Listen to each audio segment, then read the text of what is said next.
obviously an emotional time for the family, seeing the defendant for the first time. This is the beginning of the criminal justice system, and the family will be here for the long haul. And that's the statement for the media today. Thank you.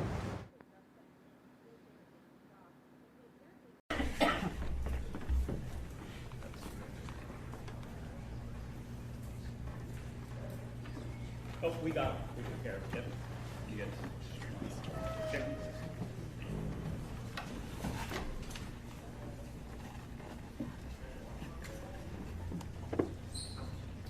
All right. Please be seated.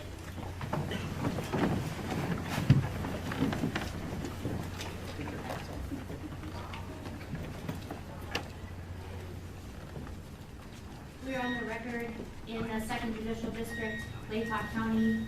This is the Magistrate's Division of District Court. This is State of Idaho versus Brian C. Kohlberger, cause number CR 29222805.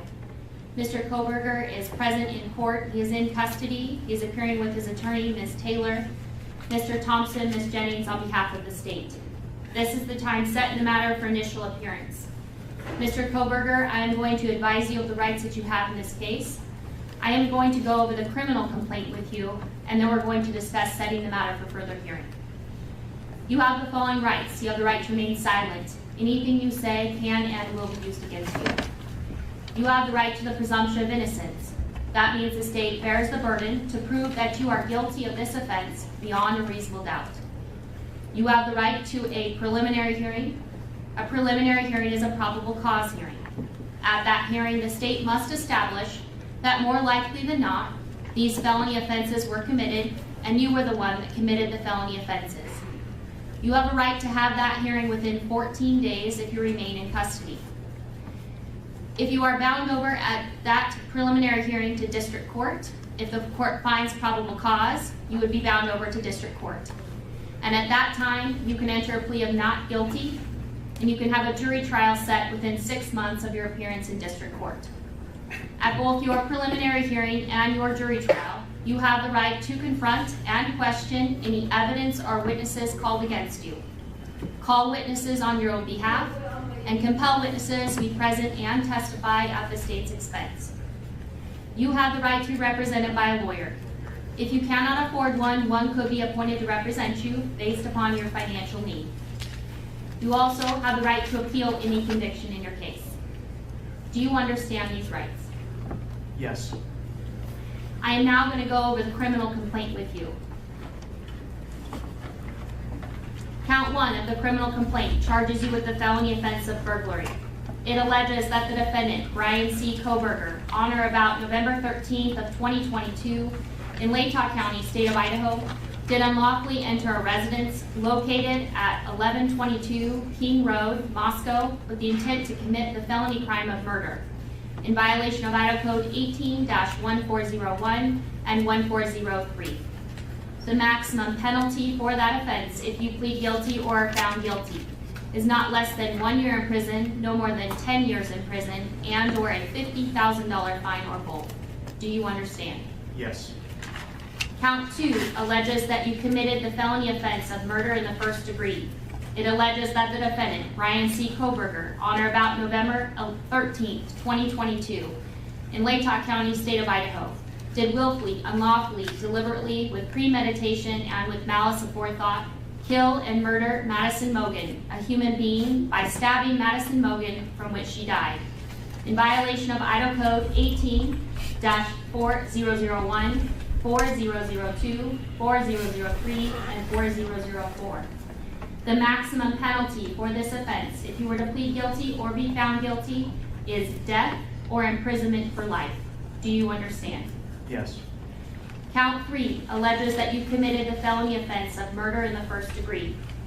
It alleges that the defendant, Brian C. Kohlberger, on or about November 13th of 2022 in Latah County, State of Idaho, did willfully, unlawfully, deliberately, with premeditation, and with malice aforethought, kill and murder Kaylee Gonsalves, a human being, by stabbing Kaylee Gonsalves, from which she died, in violation of Idaho Code 18-4001, 4002, 4003, 4004. Again, the maximum penalty for that offense, if you plead guilty or are found guilty, is death and/or imprisonment for life. Do you understand? Yes. Count 4 alleges that you committed the felony offense of murder in the first degree.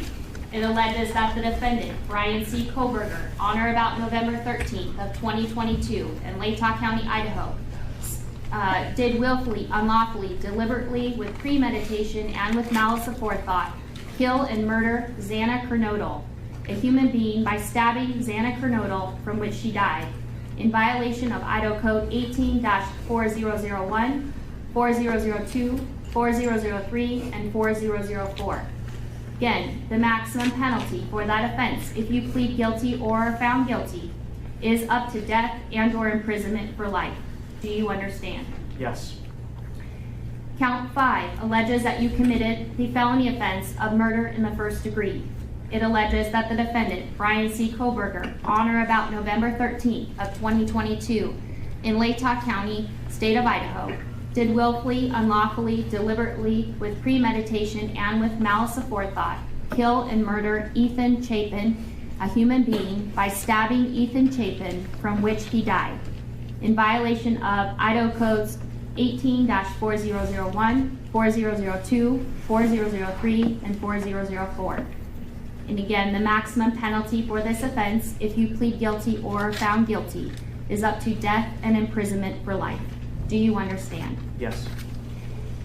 And Mr. Koberger, would you like to represent yourself, hire a lawyer, or see if you qualify for court-appointed counsel?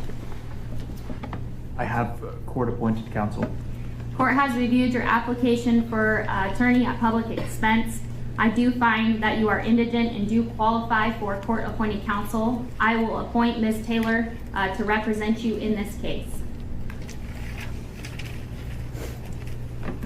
Ms. Taylor, have you had an opportunity to speak with Mr. Koberger about speedy preliminary hearing and setting this matter?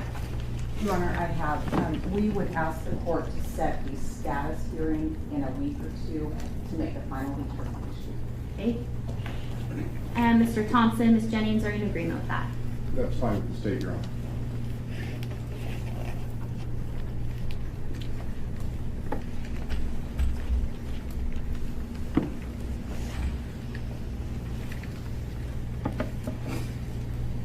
I will go ahead and set this matter for a status hearing then on the calendar on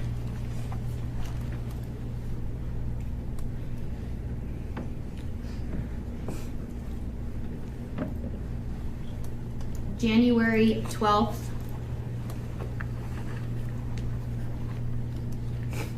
at 10 o'clock a.m.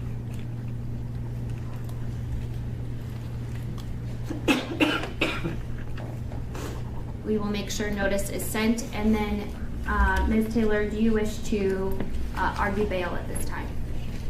Your Honor, I would like to ask the court to consider setting a bond.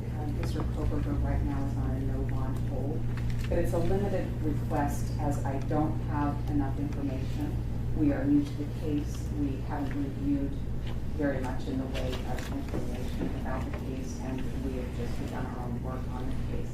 But we would want the court to know that Mr. Koberger has a good family that stands behind him. And Mr. Thompson. You know, the state's position is that Mr. Koberger is not entitled to bond in this case. We can take charges as is noted on the arrest warrant itself.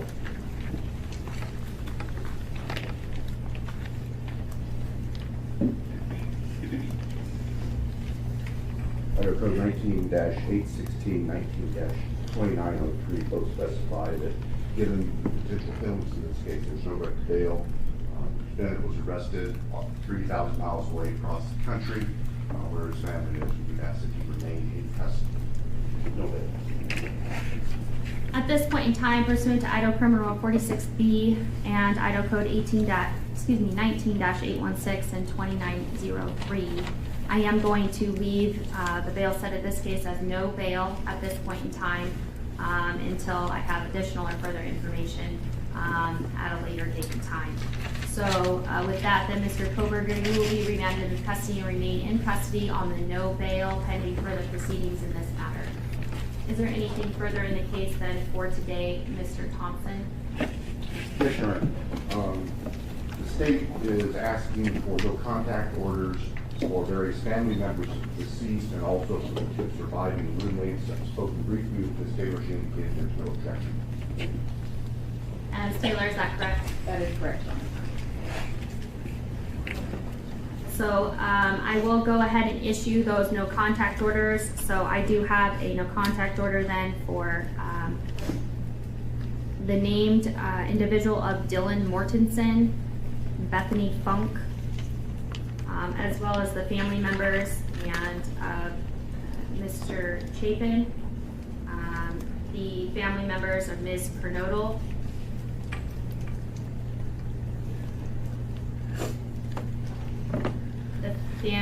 excuse me.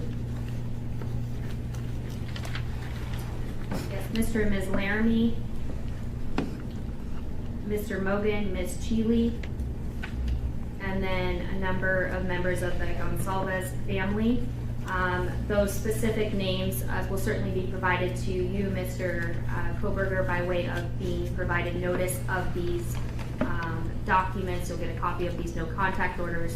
What you do need to be advised of and what will be in this no contact order is you are prohibited from having any contact with them whatsoever. You cannot contact them through a third person in writing or by any electronic means. You cannot Facebook, Snapchat, Twitter, Instagram, use the phone to communicate with them or otherwise any form of communication in direct or indirectly with them. You cannot engage in any conduct that would harass, stalk, threaten, use, attempt to use, or threaten to use any physical force or violence upon them, or place them in reasonable fear of bodily injury. You cannot go within or knowingly remain within 300 feet of their person or their home, workplace, or any other place where they might be. There are no exceptions to these orders. And if you do violate these orders, it is a new misdemeanor offense. It is punishable by up to a year in jail and or a $1,000 fine or both. At this point in time, due to being in the magistrate's division here, at this juncture, I am going to issue the no contact orders for a period of 2 years.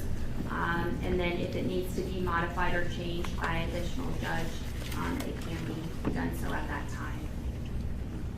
Is there anything further, Mr. Thompson? No, Your Honor. Anything further, Ms. Taylor? No, Your Honor. All right, thank you. We are adjourned.